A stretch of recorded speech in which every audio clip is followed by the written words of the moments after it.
the groove, hey, for some more talk about tech security. This is episode, number 12 by the look of it, of Aussie Tech Security. And we are brought to you by athwebhosting.com.au and also Roger's little shindig of Shindig now. Yes, RNI Consulting. You can find that at rniconsulting.com.au and follow Roger on Twitter at SME Security. Follow me at Aussie Tech Heads.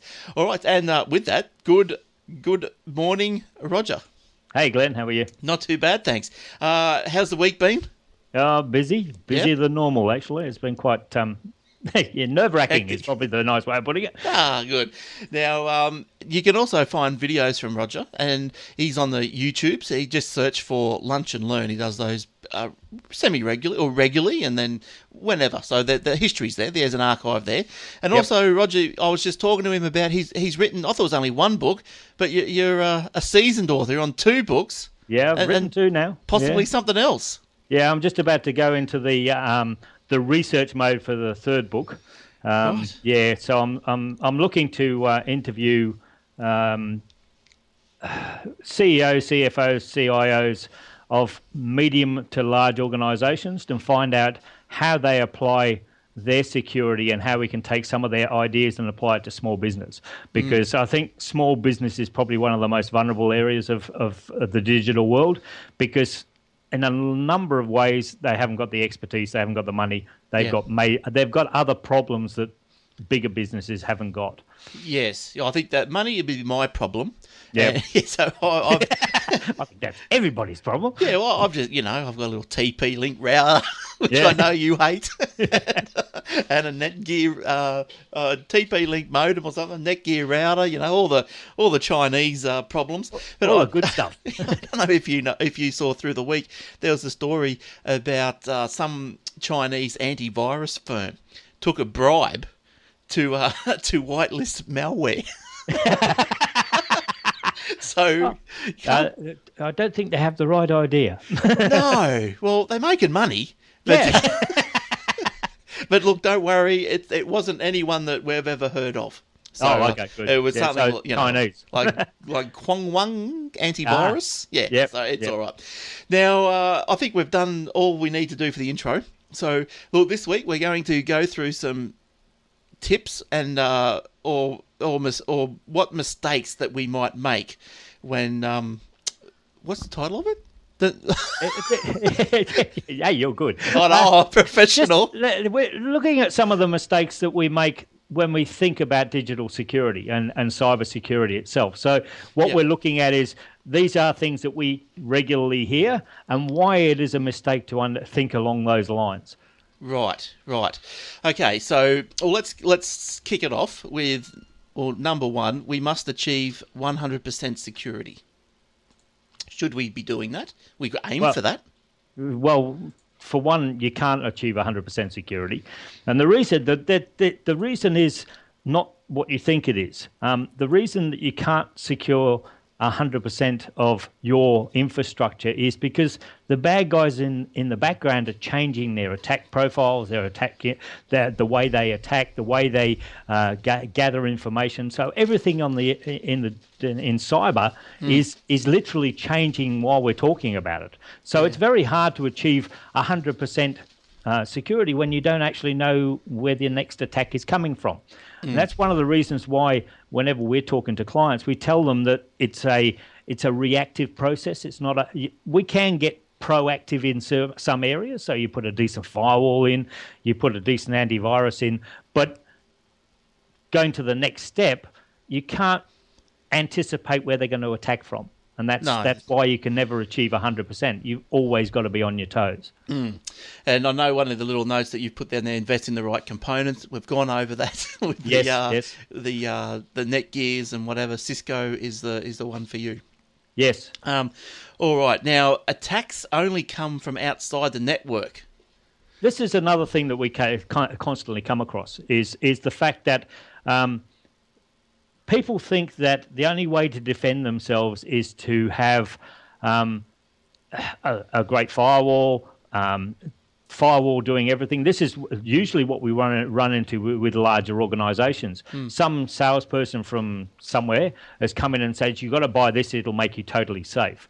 The trouble is that, once again, going back to how the bad guys work and how patient they are and what they do and how they do it, yeah, you can have a great wall in front, but you can always go around the sides. And we've been, I like to put security into the medieval age, where you had the big walls of the castle, followed by the drawbridge and the moat, and then 14,000 square feet of open country before they get to it, and all that sort of stuff. And a bunch of until crocodiles. they come up with a catapult that knocks down your walls. Yes, So that's how we've got to look at security. Yes, we can put all of these defences in place, but once they're inside, you also need to have defences to make sure that they cannot get at certain information. And I suppose, like, coming from outside the network, I suppose, like, you think, okay, when you say they can also come from inside the network, what does that would be, say, one of the employees bringing in an infected USB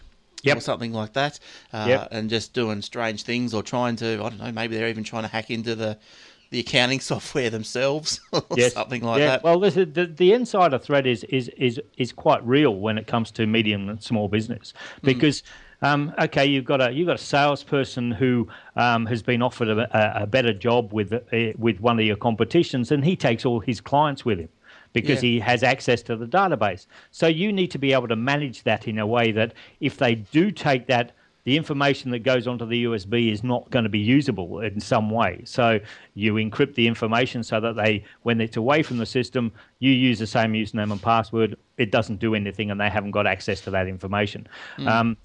Or you take a copy of your email trails. So your email and your post box, that goes onto a USB, goes to the next person, they can open it up. So you've really got to worry about protecting your assets in such a way that nobody else can actually remove them and use them for their own type nefarious. Look, I reckon I was sent a rather strange email the other day, and it came from a person that I do business with, and it looked pretty much fair dinkum. It was like, Joe Blow wants to share this invoice with you. And I went, okay, what would he be sharing an invoice with me for? Has he got a problem with it or something? And I'm thinking, well, that's really strange. So get out the old iPhone, because I open all dodgy stuff on the iPhone. And but it wanted me to sign into the Google, to view the document, because it was come from the Google Drive. And then I thought, I remember the Dropbox scam, people sending you links saying, I'm looking for a job, here's my resume. Yeah, here's my resume, thank you very much. Yeah, from Dropbox. And you open it up, and bang, encryption. Yep. And so I thought, look, so I didn't open it, but I reckon that could have been one of them.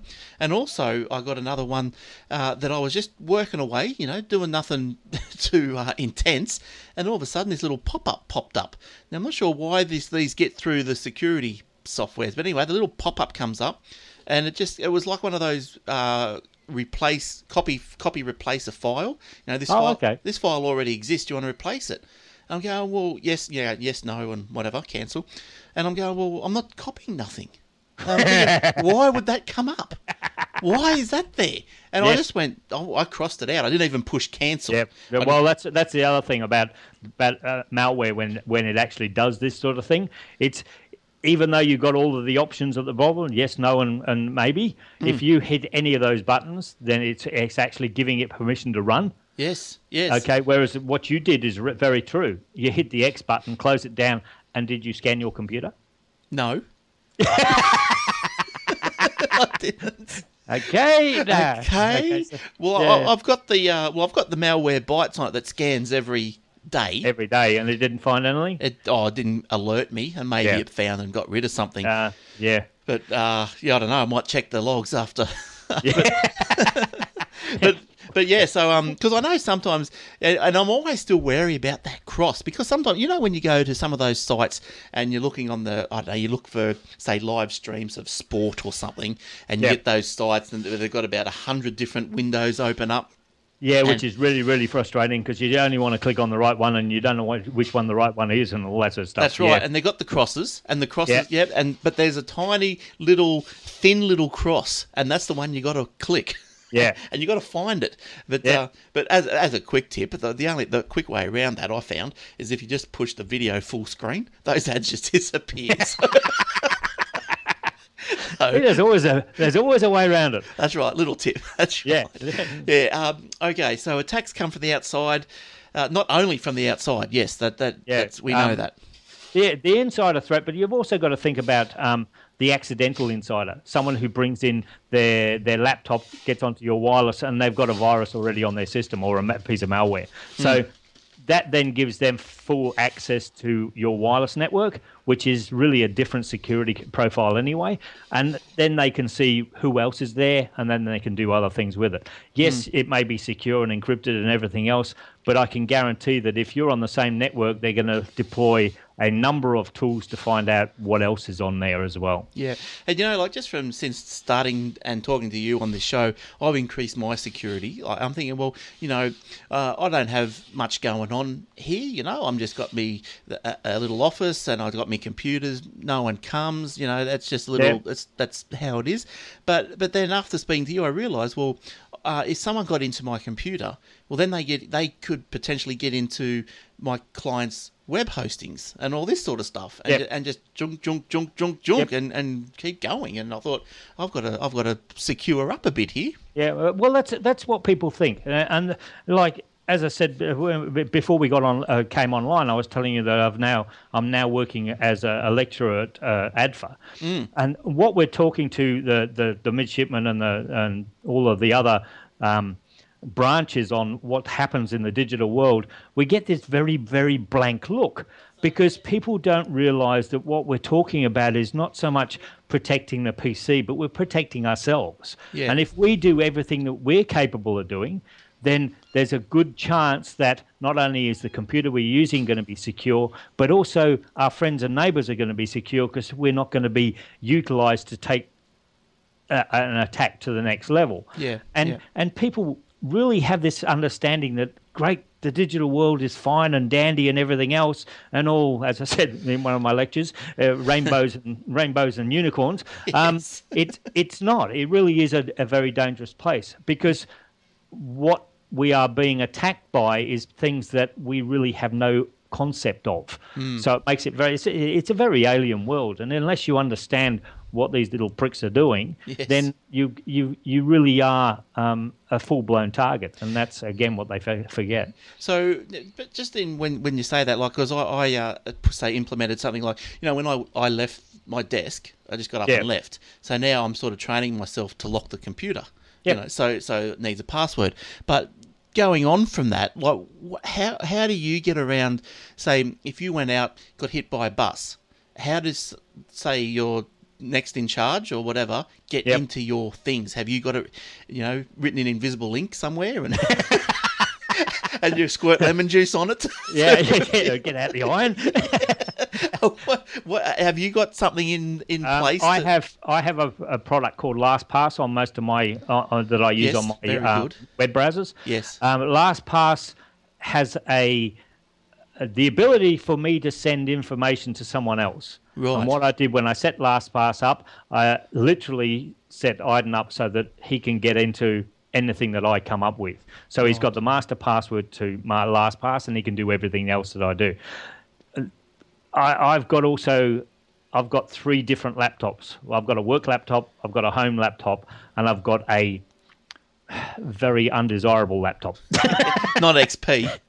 No. The undesirable one is what I use if I want to do a penetration test on someone and all that sort of stuff. So it's got nothing. Yes. It's got nothing personal on it, but it's got a lot of attack tools and systems and everything else that I can then use to go to the next level if I want to target someone. Yep. Now my personal laptop at home is for playing games, for doing crap on the internet, all of that sort of stuff. So I don't really worry about it, but I don't do things like banking, and I don't do anything that has anything to do with me or finances. So there's no Facebook on it. There's no LinkedIn on it, all of that sort of stuff. Right. Whereas my work one has all of that. So my work one is the one that I protect the most because it Yes. has antivirus, it has a decent firewall in front of it, all of this sort of stuff. Yeah, yeah. Right. Most people can't afford to do that, but it's because I'm in the industry and that's what I do. So you even are a bit dodgy on doing the banking on your home computer. Not so much, not because it's a home computer, it's because I do a lot of other things. Like if I've got to do some research on, for instance, my book, which will take me out of the realms of where I normally go. Yep. So I might be going to not bad sites, but shady sites. Yes. I might be looking at I might be looking at things that I don't normally look at, Yeah. which means that I can be using a browser that may get infected, which then infects the computer, which then goes the other way. Because access to banks and access to Facebook and everything else is all browser based, that's why I don't do it. All right. Now, the security threat level always remains the same year after year. So it's not getting any better, and it's probably getting worse. Yes, well, it goes up and down. Have you heard about all the Panama Papers that came out? Oh, yes. Yes. Now, according to the deep web and the dark web, and some of the chat forums that I've been using my other laptop for, some of the comments and some of the lines in the chats are that they were compromised about 18 months ago.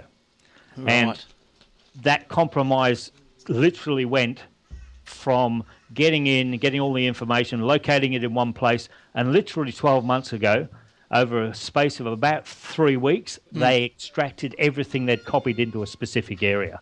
Yeah, right. Wow. Now, that is pretty fundamentally scary if you think about it. On top of that, 90% of the stuff that came out of there was email, which means that they were probably using a back-end email system that wasn't encrypted. So everything on the hard drive was not encrypted. Yeah. So they literally sucked it all out and put it somewhere else and quite happily uploaded it.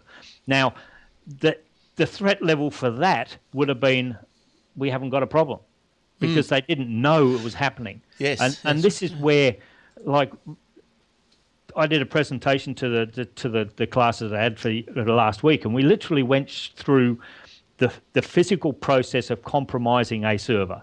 And so we got them to do all the right things, use all the right commands, showed them what happens, got into the back end of this server, which we hadn't hardened, but it was built to be relatively secure, and literally showed them what they could do. But one of the things we also showed them that we had a camera on the screen of the machine and nothing was happening. And that's what we're trying to get through to people is it doesn't matter what you see on the screen, because that piece of glass is not going to reflect what that little computer is doing. And that's really, really important to the next level. So making sure that you understand that the threat level is always going to go up and down because of the threats change all the time.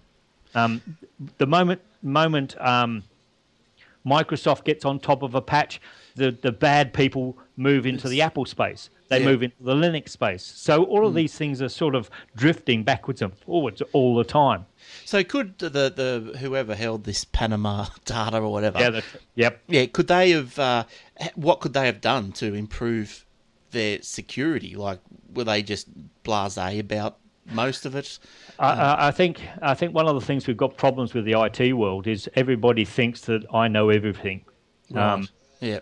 And this is very noticeable when it comes to security. I know everything. I even had an argument with a high-ranking government employee who is in the security space who told me that he knew everything. Oh, jeez. Yeah. In a pub. And sort of I hadn't been drinking, which was lucky because I would have ripped strips off him. But I was pretty blunt about the whole thing because you can't know everything. No and this way. is what people understand. The IT industry has splintered so much in the last 5 years, for instance. There are people who do web. There are people who do security. There are people who do networking. There are application designers and all this sort of stuff. There is no person who understands it all. No. And now we've got on top of that, we've got 3D printing, we've got IoT. All of this shit comes together. Yeah. And some clown turns around and says, I know it all. well, you're an idiot. Yes. Well, You know all about being an idiot, and that's really what it comes down to. yeah, well, we can call that guy that you met a couple of names because we know he knows everything. So there'd be no need for him to be listening. So That's right. Yeah, so we can go hard on him. yeah. Well, but it's noticeable, and what I suggest, and we can go back through Sony, we can go through Target, we can go through Ashley Madison, we can go through the Panama Papers, and I can guarantee there is a number of things in that weren't done that should have been done. And one of the biggest ones is penetration testing. Yes. Which means literally you sit there and you target them as if you were a bad guy. And if you can get in, the bad guys surely can as well. I'm not saying that I know all of the attacks and I know all of the systems, but I can guarantee that some of my attacks they haven't thought of, and some of their attacks I haven't thought of. And that's what a penetration test is all about. You get this second view of how you're going to protect yourself. Yeah. And if it's done properly, you get critical and high-level compromises, and you get told about them, and you go, well, we can fix that by updating. We can update that FTP program to the next version because that then takes that exploit out. That's right. And that's what you need to do. And people really do forget that it's all about a holistic attitude towards security. Can you foresee a day when this is all going to get a lot better, or you just think it's just going to just get muddier, worse and worse? It's going to get muddier and muddier. It's going to get worse and worse until someone drops a bomb. Literally a bomb? Yeah, a bomb. When someone drops an atomic bomb, everybody's going to go back to the Stone Age, so it doesn't really matter. Right. Okay. So just saying. We'll be digging holes and using the computers to make the users bricks around the fire. Yeah. Keep it away from the sticks, man. Keep it away. So I guess, do you think most of the attacks on the internet would come from certain locations in the world, which I believe they probably do, or do you think that it's just everyone's doing it? No, everybody's doing it. One of the things that I teach when I'm talking about this is that your 14-year-old son, okay, using your computer, can go and download a VMware player and a copy of Kali. Yep. Okay. Yep. He can install it onto your machine and you wouldn't even know it's there. Yes. Yeah. Every time he's on his own and he wants to do something, he can run up Kali, literally as a second computer, and he can now do what everybody else is doing on the internet. Yep. Okay, now that's a 14-year-old. Fair enough, he hasn't got the skills to go to the next level. But if you think about it, if 14-year-olds are now doing that when they're 20 years old and they've now got 6 years of experience behind them, you now have a severe problem because these people have learned how to use the automated systems. They've dug deeper into the automated systems. They're now writing their own scripts. They're now using their own combination of tools. So by the time they get to 20, these people literally are a force to be reckoned with. And we know, and we've come across 14, 15, 16-year-olds who are making $10,000 a month. God. Yeah. Because what they're doing is they're doing certain things. They're targeting a group of IP addresses. They're getting information. They're then going onto the dark web using Tor and finding out other things about what they can do. And it flows on from there. So it is a learning process. And as you said, the terrorists aren't using Tor because they really have no understanding of what it can do. Yes. But these 14-year-olds, they know. Jesus H. Yes. Well, I saw a story through since last we spoke, and I put it in. I've just linked to it here. It's the story comes from the IT News. Hackers charge big bucks for stolen Aussie creds. Yep. Now, it goes on to say that the credentials for Australian accounts held with the ANZ Bank with balances of 18,000 US, 22,000 US, and 62,000 were on sale. Yep. For $2,250. Yep. And a bit more for whatever. So so this would be access to these accounts. Yes. So an account. So credit card numbers, names, security codes, expiration dates, and those are the 4 components they need. And then they can set up their own.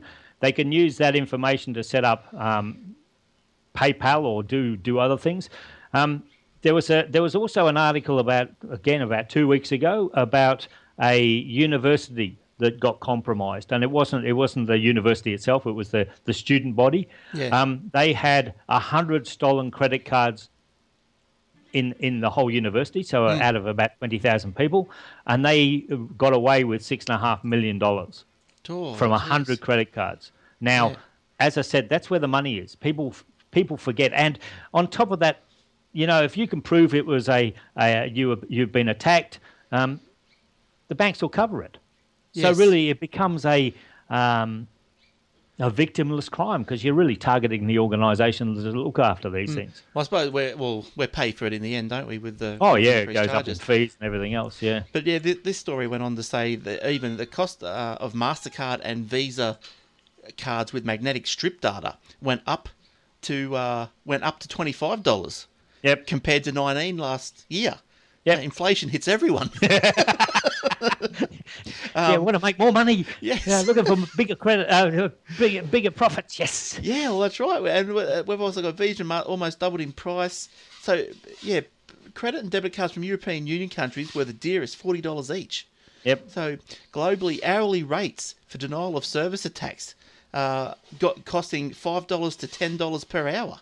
Oh yes. Oh, I've got some beautiful stats on that sort of stuff. Yeah, There's some really interesting things about the digital criminals now have a thing called bulletproof hosting.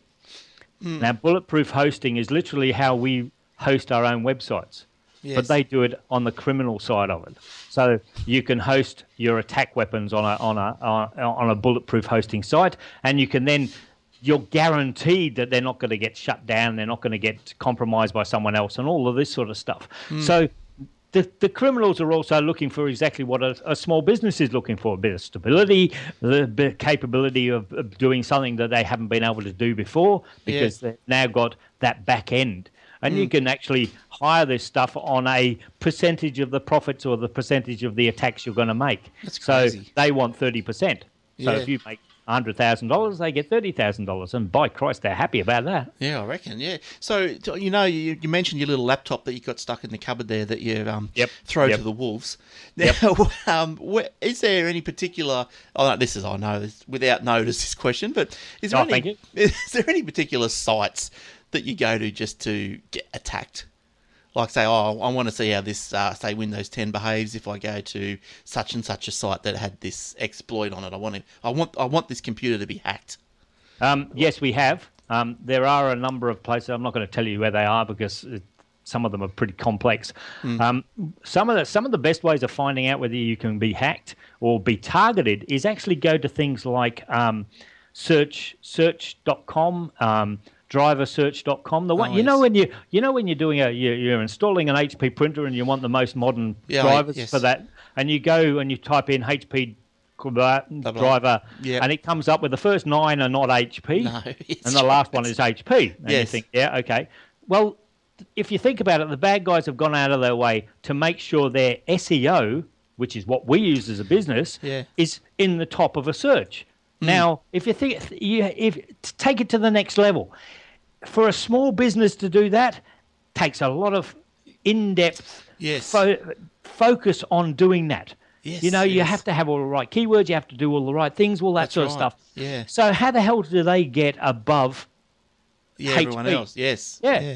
So and once you've got to that stage, so you click on the link that is the number 11 on the top of the page, that takes you to another page. And that page, if you have a look at it, going back to your YouTube and the adverts flying around the pages and everything else, that's where they catch you. Yeah, right. If you're looking for a specific driver, you will click on the driver that they say that is going to do the job. You'll download it, install it, and either it doesn't work, which is 99% of the time, or you've quite happily installed a piece of malware which is now calling home, saying, what else can I download? Where is this person? How much information is on this PC? All of that sort of stuff. Because I know a lot of computers I go and have a look at that have been infected. Yeah, it's got the driver update software on there. It just sits there, pops up every now and then. And you need to update your drivers because malware's not working anymore.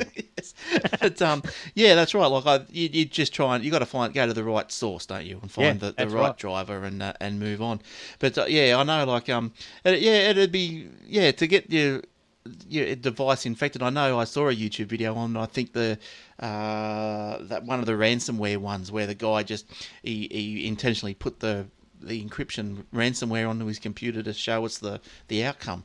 And it's interesting, but yeah. So if you had that, so that computer you've got, that just sits off your network, or is that on the network or subnet? Not on the network, no. At all. No, not at all. No, It's in the corner. If I want to use it, I use it in a number of. So it has its own network that I use that is connected to my network, but everything from that network goes straight onto the internet, has no access to anything else. Yeah. Are you familiar with TED Talks? Yes. Yep. Okay. What I suggest all the viewers go and have a look at is a bloke by the name of James Lynn. He did a TED Talk about 4 or 5 years ago. Yeah. And what he did was he had 2 computers on the stage, and he literally showed in 2 minutes how one computer got infected by another and how he took control of it. Right. All right. 2 minutes it took him. Yeah. It was fair enough. It's a staged act and everything else, but it does make you open your eyes. It is a very clever piece of, I suppose, presentation, because he literally said, "Okay, I've done this. Now, what happens if I do this?" And he literally on the target machine, nothing else was happening, and Bang. the calculator came up. Yeah. Yeah. Okay. And that's what it's all about. They can do whatever they like.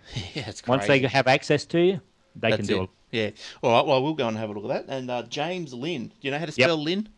Lyne, I think. Yeah. Or if you Google it, I'm sure you'll get to where you. Yeah, he usually appears on the top of the Google search. Right. When So it's not a malware result of the No. search.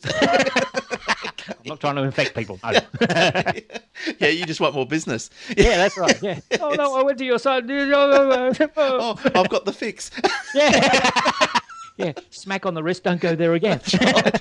All right. Well, hopefully that's been another good chat for you guys about security and all that sort of stuff. And yeah, just what's happening out there. Just I think over the course of these podcasts, like you must be getting drummed into you by now. You've got to be very, very careful and very serious. As I said, one of there's 2 things that we like to teach people: be paranoid, because in the digital world, if you're paranoid, you're not really paranoid, because everybody is out there trying to get you. Yes. And the other one is use common sense. Yeah. You know, going back to the search for a driver, if you know you've got an HP machine and 14 other sites come up, but it's not HP, ignore it. Go to HP. That's right, yeah. And I think you probably find a lot of problems, maybe people would tend to go to the driver sites when they've got old hardware.